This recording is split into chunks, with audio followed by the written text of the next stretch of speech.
Hello दोस्तों, हमारे YouTube channel पर आपका स्वागत है। ये हमारी कहानी इस शादी को क्या नाम दूँ का 17वां भाग है। पहले के 16 भाग आपने नहीं सुने तो हमारे चैनल के पेज पर जाकर सुन सकते हैं।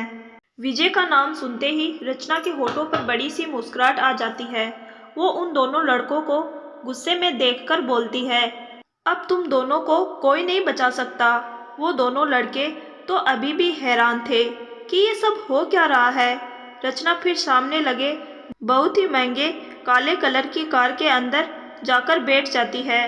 कार के अंदर एक लैपटॉप था जो ऑन था। उसमें विजय की तस्वीर नजर आ रही थी। रचना लैपटॉप में देखने लगती है। विजय उससे बोलता है, रचना, कौन थे वो लड़के और तुम्हें कहाँ ले जा रहे थे? रचना विजय को देखकर थोड़ा सा घबरा जाती है। वो फिर हकलाते हुए बोलती है, विजय जी, आपको कैसे पता चला कि मैं मुसीबत में हूँ? विजय उसे आंखें दिखाकर बोलता है, तुम्हें याद है मैंने तुम्हें एक अंगूठी पहनाया था। रचना अपने महंगे अंगूठी की तरफ देखती है। आखिर वो इस अंगूठी को कैसे भूल सकती है? रचना जब अपने घर आ रही थी तो विजय ने उसे एक अंगूठी पहनाया था और उसे धमकी भी दिया था कि अगर उसने उस अंगूठी को निकाला तो उससे बुरा कोई नहीं होगा। उस समय रचना को विजय की बात सुनकर बहुत गुस्सा आया था। रचना अपना सर हिलाकर बोलती है, हाँ विजय, याद है मुझे कि आपने आते समय ये अंगूठी मुझे पहनाया था और कहा था कि मैं इस अंगूठी को ना निकालूं वरना आप मुझे सजा देंगे। विजय बोला, हाँ चलो, तुम्हें मेरी बात तो याद है। बिल्कुल सही कहा तुमने। इस अंगूठी में मैंने ट्रैकर फिट करवाया है ताकि तुम जहाँ भी जाओगी ना तो मुझे पता चल जाएगा और अगर तुम किसी मुसीबत में फंसी तो अंगूठी का रंग लाल हो जाएगा। और या मैंने भी ऐसे ही सेम अंगूठी पहनी है। जब लाल रंग मेरे अंगूठी में दिखने लगेगा तो लाल रंग से मुझे पता चल जाएगा कि तुम मुसीबत में हो। रचना उसकी बात सुनकर अपने अंगूठी की तरफ देखती है जो सच में हल्का लाल थी।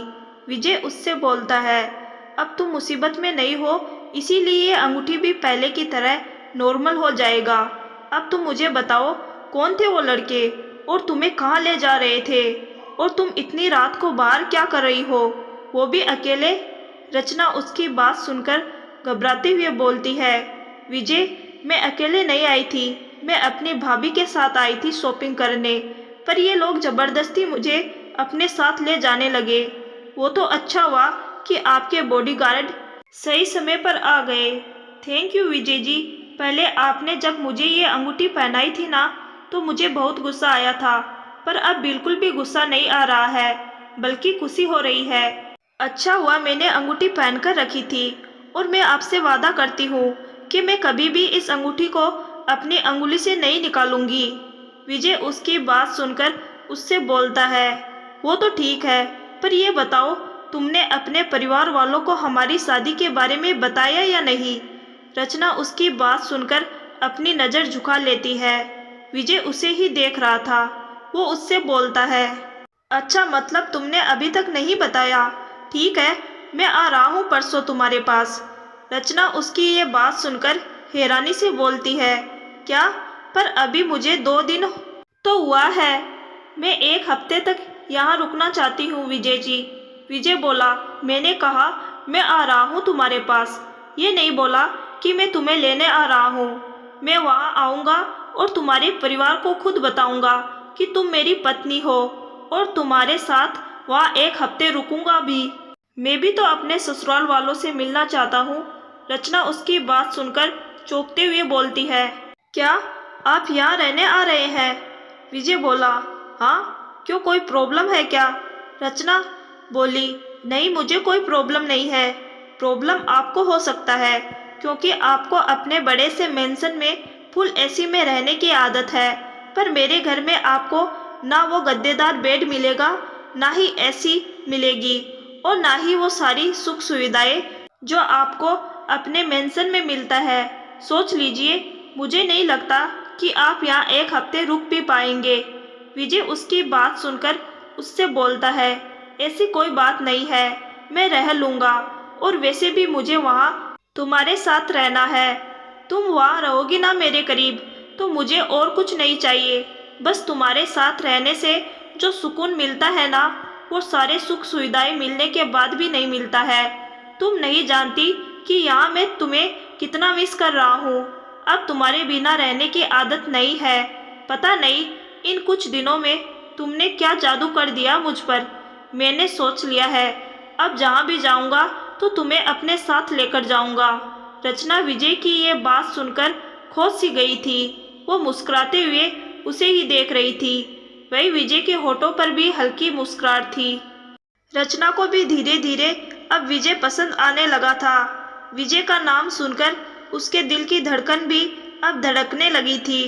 उसे भी धीरे धीरे विजय से प्यार होने लगा था। विजय ने जब उससे ये कहा कि वो परसों आ रहा है, तो रचना की धड़कन तेजी से धड़कने लगी थी, पर उसने अपने चेहरे पर कोई भाव आने नहीं दिया।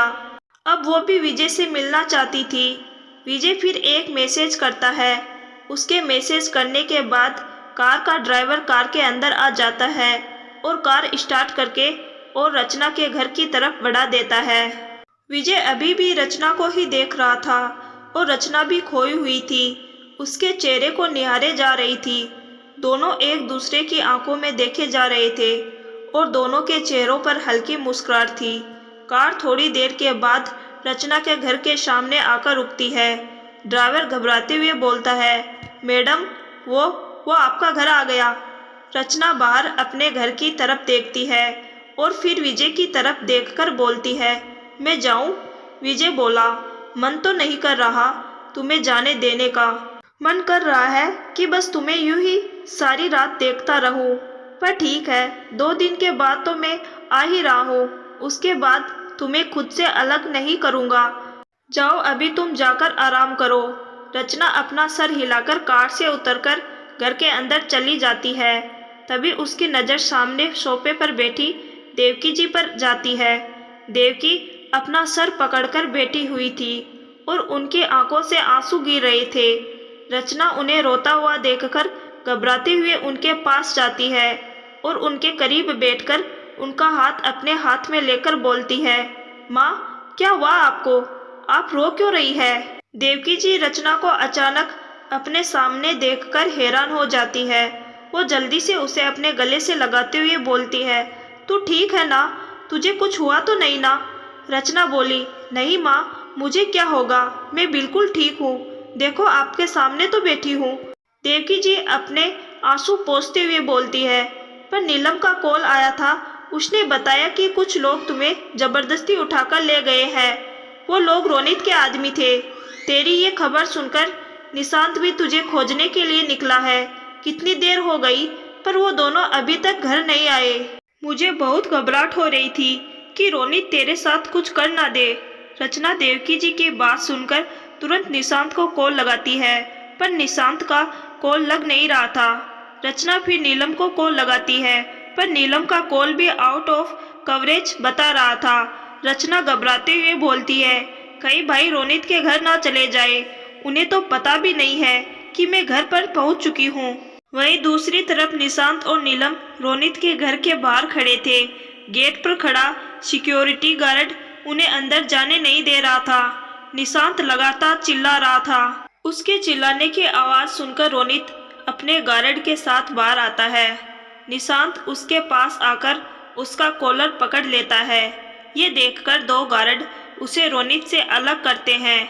निशांत गुस्से में अपने दांत पीसते हुए बोलता है, कहाँ है मेरी बहन? तेरे आदमी उसे उठाकर ले गए थे। बता, कहाँ रखा है तूने उसे? मैं तुझे छोड़ूंगा नहीं साले, जान से मार दूंगा अगर मेरी बहन को कुछ भी हुआ तो। बता, कहाँ है मेरी बहन? रोनित उसके पास आकर उसके मुंह पर एक पंच मारते हुए बोलता है, शांत हो जा, समझा?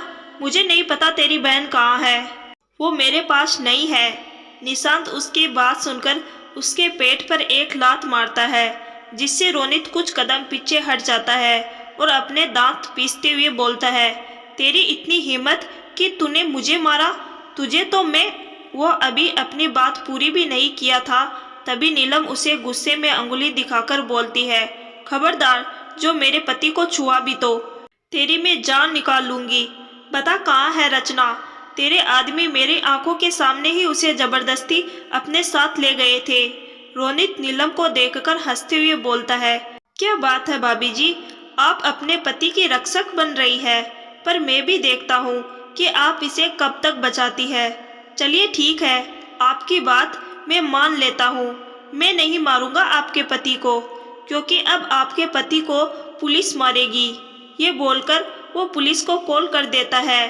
थोड़ी ही देर में पुलिस वहाँ आ जाती है। रोनित पुलिस से झूठ बोलता है कि निशांत उसके घर उससे मारपीट करने आया है। निशांत भी पुलिस के सामने ये बोलता है कि रोनित ने उसकी बहन को किडनैप कर लिया है, पर रोनित शहर का सबसे अमीर आदमी था, इसीलिए पुलिस निशांत की बात न मानकर रोनित की बात मानते हैं और उसे जबरदस्ती अपने साथ पुलिस स्टेशन ले जाते हैं। नीलम भी उनके साथ चली जाती है। पुलिस वाले फिर निशांत को लॉकअप के अंदर डालकर उसे बुरी तरह मारने लगते हैं। नीलम उनसे बार बार रिक्वेस्ट कर रही थी कि वो ऐसा ना करे, पर कोई भी उसकी बात नहीं सुन रहा था। एक पुलिस वाला नीलम से बोलता है, तुम चुपचाप से अपने घर जाओ, वरना इसके साथ तुम्हें भी लॉकअप में अंदर डाल दूंगा। चलो जाओ यहाँ से। नीलम फिर वहाँ से चली जाती है। थोड़ी देर के बाद वो अपने घर आती है। घर पर रचना लगातार नीलम और निशांत को कॉल लगाने की कोशिश कर रही थी। नीलम जब घर के अंदर आती है तो रचना को अपने सामने देखकर हैरान हो जाती है। वो उसके पास आकर उससे बोलती है, रचना तू घर कैसे पहुंची? तुझे तो वो लोग अपनी कार में बैठा कर ले गए थे ना, फिर तू घर कैसे पहुंची? रचना बोली, भाभी वो मैं आपको बाद में बताऊंगी, पहले ये बताओ भैया कहाँ है? मैं आप दोनों को कब से कॉल कर रही थी, पर आप दोनों का कॉल लग ही नहीं रहा था। भैया कहाँ है? इतना बोलकर वो दरवाजे की तरफ देखती है। देवकी जी नीलम से बोलती है, नीलम क्या हुआ? निशांत कहाँ है? वो तेरे साथ नहीं आया क्या? नीलम देवकी जी और रचना का सवाल सुनकर रोते रोते अपने घुटनों पर बैठ जाती है। देवकी जी उसे इस तरह से रोता हुआ देखकर घबराते हुए बोलते हैं, नीलम तू रो क्यों रही है? बता मुझे क्या हुआ है? कहाँ है मेरा निशांत? नीलम रोते हुए देवकी जी को सारी बात बता देती है। रचना और देवकी जी नीलम के मुंह से निशांत के जेल जाने की बात सुनकर बुरी तरह चौंक जाती है।